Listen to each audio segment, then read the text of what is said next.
in talking about Melrose, you have homeowners in your district who pay as much as $800 or even $1,000 in extra taxes every month to pay for new schools, and buses, and even computer equipment. Is this a fair way to fund a public school? Absolutely, absolutely. And I have to take exception with what I've seen said in different places about it is a non-voter approved tax. That gives a perception that we impose a tax on people who are living in those homes without their approval. That's absolutely false. It is a voter approved tax. It's approved by the owners of the land. When we enter into the mitigation agreement, they do vote, albeit a few people who own the land are the ones that vote. But the people who live in those homes vote when they sign the contract to purchase the home. That is very clear. They know what they're paying. They agree to that.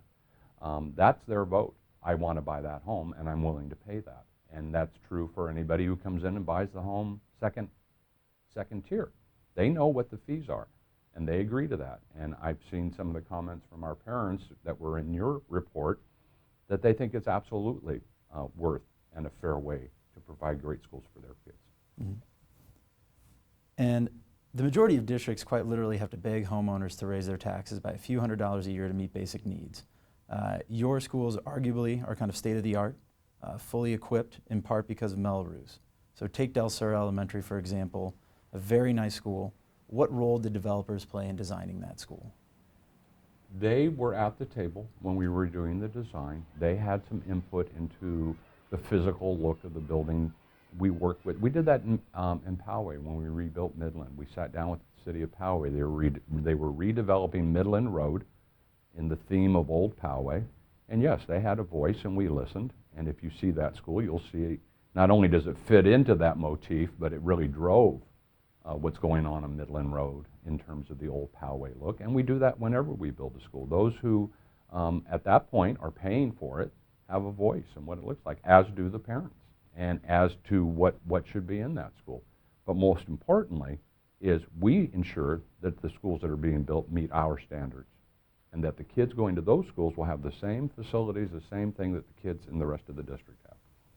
Now, is there a conflict of interest in terms of developers having a say in how nice a school there is? Because the nicer the school, the easier it is to sell a house.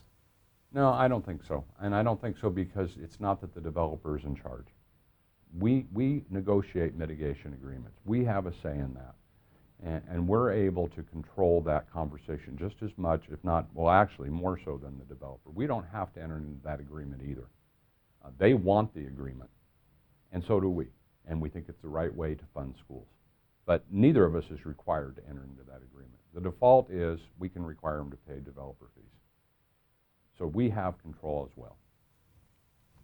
And who's the person looking out for the taxpayer who says maybe we don't need a swimming pool in that school, or maybe we don't need smart boards or those kinds of things when you're building really nice schools? The taxpayers who choose to move into that neighborhood get to decide that. They don't have to move into that neighborhood. They choose to move into a neighborhood that has a good facility, and they're willing to pay the taxes that have been set on that. The taxpayers are the ones who are deciding that. You've also gotten some attention for your compensation, and we're also a little bit on the hot seat for the bond, for the capital appreciation bond. That's going to end up costing taxpayers millions more in the long run. And now a little bit of Melrose. What do you make of the spotlight on you in the way that the district raises money? Well, I think it's a little bit unfortunate. I think there are those who think that because Poway is a successful district and that we have gotten a lot of accolades for the good things we do for kids, that we're a great target. That let's find something on Poway. Poway has done nothing different than every other district in the state of California.